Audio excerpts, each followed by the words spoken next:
السلام عليكم ورحمة الله وبركاته. أهلا وسهلا بيكم على سفرة وسام. النهاردة إن شاء الله هنعمل فطير نص الليل اللي هو بتاع الشتاء. يعني لما ولادك يطلبوه منك في أي وقت تعمليه، وأحسن كمان من اللي بتشتريه من عند الفطاطري، وسهل وسريع ومن غير ولا عجن ولا خبز لو ما بتعرفيش تعجني، وتعمليه في أي وقت. يعني ده أنا عاملاه بالليل متأخر كده، ده الجوع نص الليل ده، وأسهل من إنك تحضري عشاء كمان. وان شاء الله الطريقه سهله وبسيطه وجميله واتمنى ان هي تعجبكم وتجربوها، لان بجد الطريقه سهله جدا و... واتمنى ان هو يعجبكم ان شاء الله باذن الله. وزي ما انتم شايفين كده جميل واسهل بكتير من انك انت تشتريه من عند وارخص بكتير والله. يعني نص دي ب 35 جنيه، ده لو في مكان يعني كويس وبيبيع كويس. يلا بينا نخش على المقادير. معايا هنا حوالي نص معلقة، نص كوباية من الزبدة اللي مسيحاها، نص كوباية كده، يا دوبك فككتها كده سيحتها يعني ما سبتهاش تسخن. ونزلت عليها بكوباية زبادي صغيرة، وهحط عليها حوالي 3 معالق زيت. يعني ده يعتبر كده معايا كوباية الا ربع كده من الزيت على زبدة. وهقلبهم بالشكل ده كده، وهنزل عليهم بمعلقة صغيرة بيكنج باودر. بس انا هنا كانت الزبده سخنه، وعلبه الزبادي طلعتها من التلاجة فجمدت الزبده شويه. ومعايا هنا فلفل الوان وزيتون مخلي وسوسيس انا مقطعاه، مشوحه قصدي في معلقه زبده. ومعايا جبنه موتزاريلا وجبنه رومي مبشوره. هنا هجيب قارب وسط، اللي هو مش الكبير ولا الصغير، ده القارب الوسط. لما بتكوني جايبه 3 مع بعض بيبقى فيهم واحد وسط، ده يعتبر الوسط، ده الوسط اللي فيهم. وهجيب بقى الجلاش، معايا لفه جلاش. هعمل ايه؟ هجيب طبقتين، ورقتين فوق بعض، وهنزل بنصها. يعني هحط نصها في الصينيه زي ما انتم شايفين كده، ونصها هيكون بره الصينيه. وهدهن من الخلطه اللي انا عملتها دي. شايفين الزبده الزبده عشان كانت دافيه، والزبادي طالعه من التلاجة فجمدت في بعضها كده، بس مش مشكله، مش هتفرق يعني. ورحت حاطه برضو من اليمه التانية ورقه بنفس الشكل، نصها نص الورق، ورقتين فوق بعض، نصهم لجوه والنص التاني لبره. وبدهن برضو كده. وهجيب برضو ورقتين وهقسمهم بالنص، وهحطهم على الحرف، لان طبعا الحرف بتاع الصينيه او عرض الصينيه او عرض القارب مش هياخد ورقه كامله، لا هياخد نصها بالظبط. فانا قسمتها كده وبحطها بالشكل ده كده. ولو ورقه اتقطعت منك ولا حاجه مفيش مشكله، برضو سويهم جنب بعض كده وحطيهم.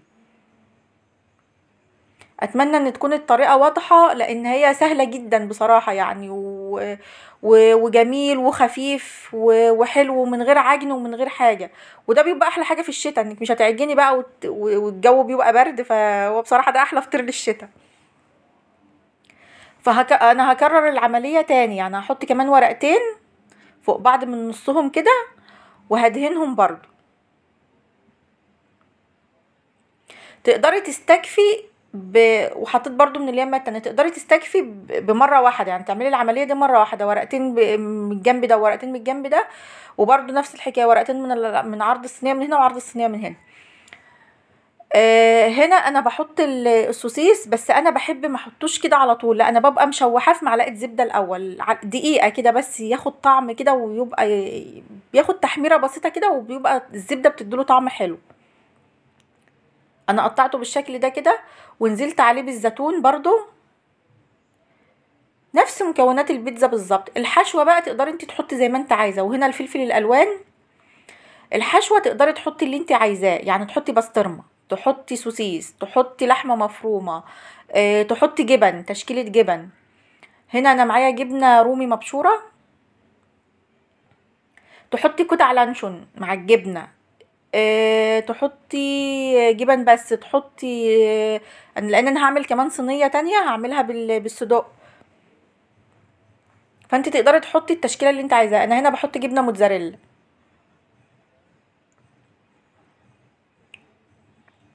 يعني الحشوه دي على حسب اختيارك انت وعلى حسب اللي تحبيه.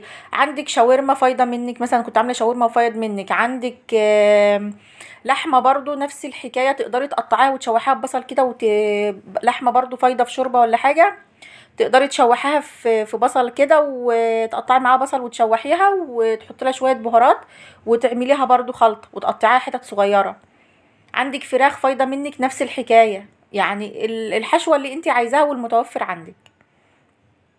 هنا انا بقى هبتدي بقى احط اخر طبقه حطيتها، هحطها يعني ايه، هنزلها وادهنها بالسمنه، بالزبده والزبادي نفس الحكايه. نزلت برضو بالجوانب وهدهنهم. بتنزلي بحيث ان بتبقى اول طبقه حطيتيها هي بتبقى اخر معاك، اخر طبقه بتحطيها من على الوش بالشكل ده كده اهو. هي الموضوع سهل وبسيط جدا بصراحه، ولما بتتعمل في صينيه مستطيله زي دي بتبقى اسهل من انك تعمليها في صينيه مربعه مدوره. اهو دي الطبقه دي تعتبر تاني طبقه حطيتها في الاول. بدهن بالشكل ده كده. لازم تدهني الطبقات كويس، وتقدري تدهني بين كل ورقه وورقه. يعني انا هنا بدهن كل ورقتين، يعني انا هنا حاطه ورقتين، الطبقه اللي بحطها دي عباره عن ورقتين، تقدري انت تدهني بينهم، بس انا عشان ما يبقاش تقيل قوي يعني هو كده هيبقى تمام وحلو وخفيف. وبدهن كده من فوق برضو الوش، وهنزل برضو هعمل له وش بيتزا. يعني وش البيتزا ده لما بنشتريه من عند الراجل بيفرق لك بتاع 15 جنيه، يعني حبه الزيتون والجبنه دول بيزود 15 جنيه على تمن الفطيره. فانت بتدهنيه وش بيتزا بالطريقه دي كده، شويه جبنه على فلفل الوان وزيتون كده معاكي وش بيتزا. هنا بقى انا هعمل كمان صينيه، بس الصينيه دي اللي فاض مني عمل لي طبقه واحده. يعني انا هعمل طبقه كده من الجنب ده وطبقه من الجنب ده ونفس الحكايه الجنبين التانيين، ما كررتش يعني ما كررتش الطبقات، بس كان خفيف برضو والله، كان اخف من يعني التانية كانت طبقاتها كتير شويه. يعني انت لو هتعملي طبقه واحده لفه الجلاش هتعمل لك 3 صواني من اللي انا عاملاهم دول. يعني انا لو كنت عملت بالطريقه، وهنا كان حبه متقطعين عادي ما رميتهمش ولا حاجه، جيت في النص وحطيتهم ودهنتهم برضو عادي، اللي هي الحتت اللي بتبقى متقطعه. وده انا كنت عاملاه بسوسيس برضو كام صباع سوسيس كده، قصدي صدق. شوحتهم الاول في معلقه زبده وبعدين قطعتهم بالشكل ده كده. وهحط برضو نفس المكونات، الفلفل الالوان والزيتون وتشكيله الجبن. تقدري تحطي جبنه فيتا، تقدري تحطي اللي انت عايزاه، جبنه تلاجة، المتوفر عندك حطيه. زي ما انتوا شايفين كده انا وهنا الجبنه الموتزاريلا برضو هنزل بيها عليها.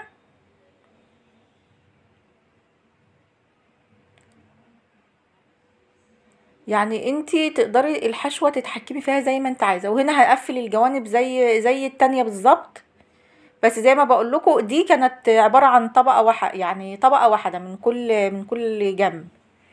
وهنزل برضو هعمل لها وش بيتزا بالشكل ده كده. هحط زيتون وجبنه وهظبطها كده.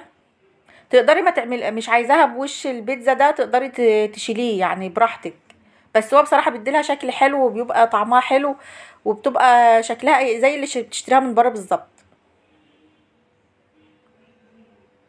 ومغذيه كمان. يعني هو فطير بس في نفس الوقت مغذي، يعني اسهل من انك انت كنت هتعملي هتحطي جبن وهتحطي تعملي بيض وتعملي سهله جدا يعني بصراحه. وتغيير كمان تقدري تعمليها وجبه عشاء او وجبه غدا، تغيير عن المألوف. يعني كنت هتحطي جبنه وتعملي بيض، تحمري بطاطس او تعملي بيض بالصدق او فول بالصدق او تعملي سوسيس مش عارفه بالبيض ده اسهل بكتير والله. هنا كانوا الصينيتين معايا جاهزين، بس كان فاض معايا كام واحده سوسيس كده، حطيتهم على وش الصينيه اللي انا عملتها بالسوسيس عشان تبقى على الاقل حتى ابقى معلماها، ابقى عارفه ان دي جواها سوسيس. وبدخلهم طبعا الفرن على درجه حراره 200، وبعد ما بلاقي القعر اصفر شويه كده بروح مولعه الشوايه. يعني بعد ما تلاقي القعر اصفر او لو بيتولع من فوق ومن تحت ولعي من فوق ومن تحت. يعني لو البوتاجاز بتاع الفرن بتاعك بيتولع من فوق ومن تحت ولعي من فوق ومن تحت على درجه حراره برضو متوسطه. يعني من فوق متوسطه ومن تحت متوسطه لحد ما يطلع معاكي كده. ما بيتولعش من تحت ومن فوق، ولعي من تحت واول ما يحمر وتلاقيه قعره اصفر كده ولعي الشوايه عليه 5 دقايق هيبقى معاكي زي الفل. وكده انا بعد ما طلع اهو، هو لسه سخن يا دوبك نقلته في الاطباق عشان اعرف اقطعه. بس انا اسهل حاجه بالنسبه لي لتقطيع الفطير هو المقص. ما بيهريش منك، لان طبعا الطبقات بتبقى فيها الطبقه اللي فوق بتبقى مقرمشه وكده وبيبقى خفيف، فبالسكينه بحس ان هي بتهريه. فهو احسن حاجه المقص زي ما انتوا شايفين كده. اتمنى تجربوه وتقولوا لي رايكم في التعليقات. واسهل فطير تقدري تعمليه وجميل وطري وحلو، لان الزبادي طبعا مطرياه. لو عملتيه بزبده بس مش هيبقى طري، لازم تحطي له زبادي او ما عندكيش زبادي تقدري تحطي بيضه، هيخليه معاكي طري ويبقى حلو. يعني هيبقى مقرمش وفي نفس الوقت طري اهو زي ما انتوا شايفين كده زي الفل. دي الصينيه التانية اللي احنا عملناها بالصدق، جميله وطريه وطبقاتها جميله. واتمنى تجربوه وتقولوا لي رايكم في التعليقات. وما تنسوناش في اللايك وشير وسبسكرايب لسفرة وسام. ويا رب فيديوهاتي تعجبكم وتنور رضاكم وتجربوها وتقولوا لي رايكم. يعني تحفه بجد زي ما انتوا شايفين كده. ما خدش مننا وقت خالص، يعني في نص ساعه تكوني خلصتيه واحلى عشاء وتغيير. يعني اتمنى تغيروا يا جماعه وتخلي ولادك يجربوا كل حاجه. يعني انت مكونات كلها موجوده عندك في البيت تقدري تاكليهم وبعدين انا لفه الجلاش دي جايباها من عند اللي بيبيع الكسكسي والحاجات اللي هو الجلاش البلدي. اللفه ب6 جنيه، نص كيلو ب6 جنيه.